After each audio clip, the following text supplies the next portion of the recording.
2, 3, go. Hi, I'm Kylie, and I'm going to be demonstrating how to properly break up a dog fight. Now, I can't simulate a dog fight in this setting because that would be inhumane, but I can detail how the steps you can take if a dog fight has occurred, or is going to occur. So, I would like to start off by saying that not only aggressive breeds start and end fights. The worst fight I've ever been involved in was between a golden retriever and a black lab, and the golden retriever started it and ended it. So, the acronym I've made up for this is PAT, and the first step is to prevent the dog fight from even happening. So when you're introducing two dogs, they've obviously met each other before, so they are no issue. But when you're introducing two new dogs, you need to make sure they are in a neutral environment. Remove any other dogs that are in the area that could cause a problem. And then definitely watch out for signs of aggression and dominance. So Trisco, he details aggressive behavior in his article, Dominance Relationships in a Group of Domestic Dogs. Aggressive behaviors include threats and attacks, and dominant behaviors include muzzle bites, high posture, mounts, and chin overs.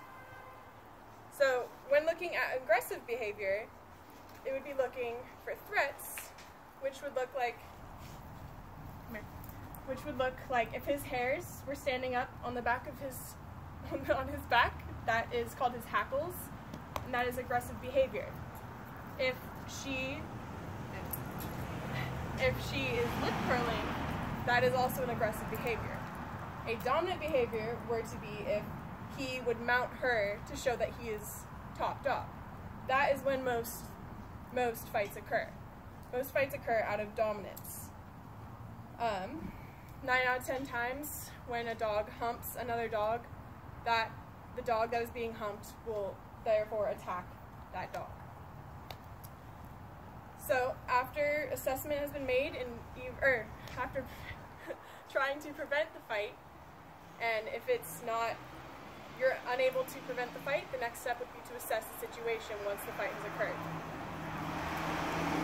So in assessment, you need to look for, first, who is the aggressor and who is being attacked. And then also, if there are other dogs in the situation, you need to remove those dogs so they don't become part of the problem. Second step for assessment would be for looking for ways to break up the fight. One of the best ways you can break up a fight is with a hose. She does not like water. So a hose is the best way to break up a fight. And your voice is also another key component. Never hit or kick a dog, you're only adding to the stress, and you're going to make the fight ultimately worse. So, after the assessment portion has been done, you want to do that quickly in a matter of seconds, like there's a hose, there's a leash, grab it, you're done. The next step would be to take action. In taking action, you need to do it safely so you don't get injured in the process.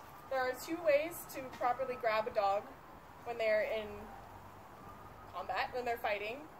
One way is if they are not latched on, you can do it this way, where you pick up from the hips, you twist, and you pull back like this, so the dog cannot reach around and bite you.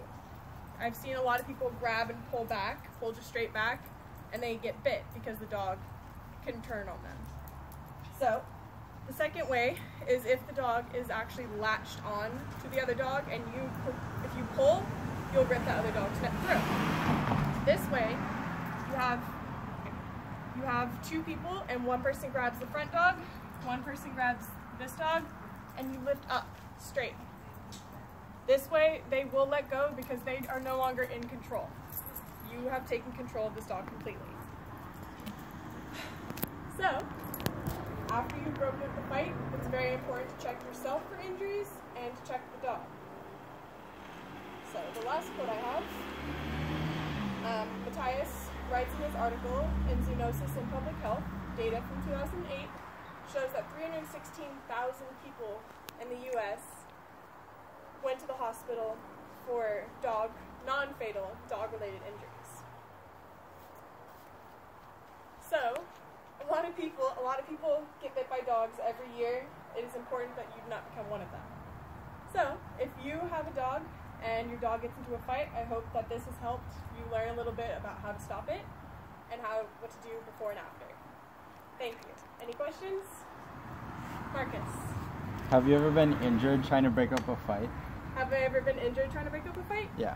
Yes, I have. I got bit at work the other day on my wrist, and it's not a serious matter, but I did have to fill out forms and everything.